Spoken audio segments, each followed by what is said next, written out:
Hi there, everyone. Laurie Barraco here, and I'd love to share with you my predictions for the week of March 15th, 2020. And obviously, we have a lot that is going on here within our world, within our countries, within our towns, cities, states, just throughout the whole globe.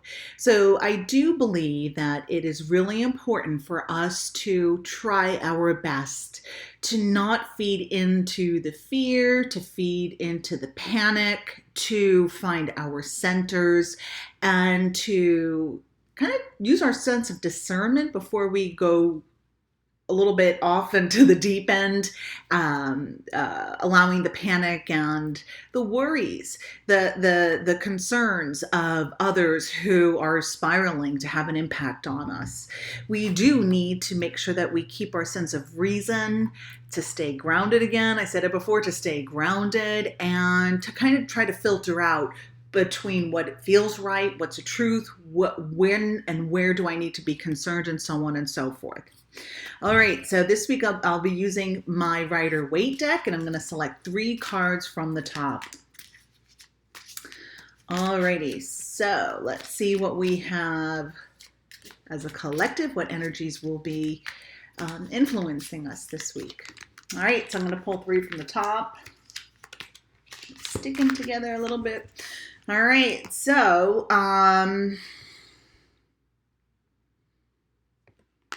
there may not feel like there's a sense of control or feeling like you're in control of what's happening. So we still have that spiraling type of energy.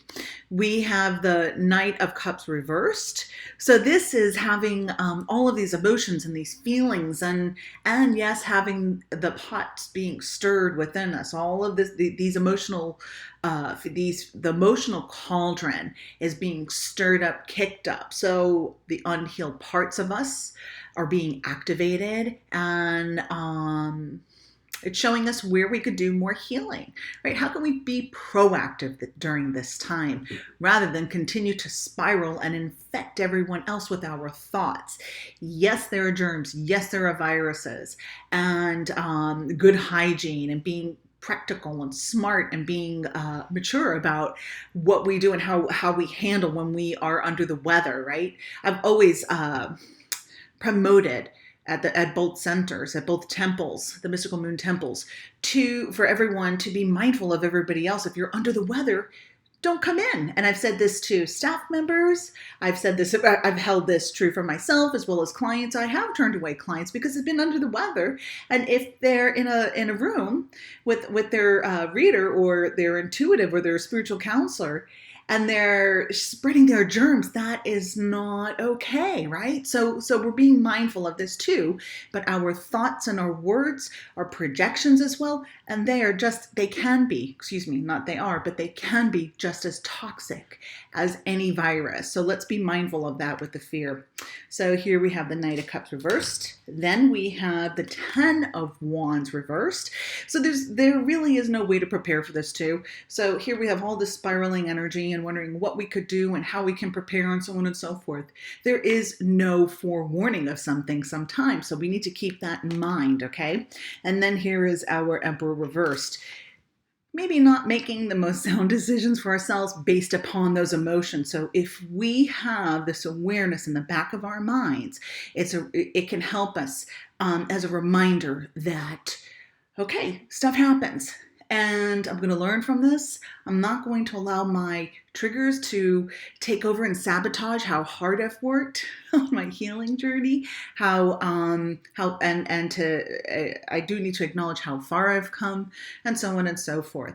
One of the best things that we can do is to ground ourselves, to bring ourselves back to the present moment.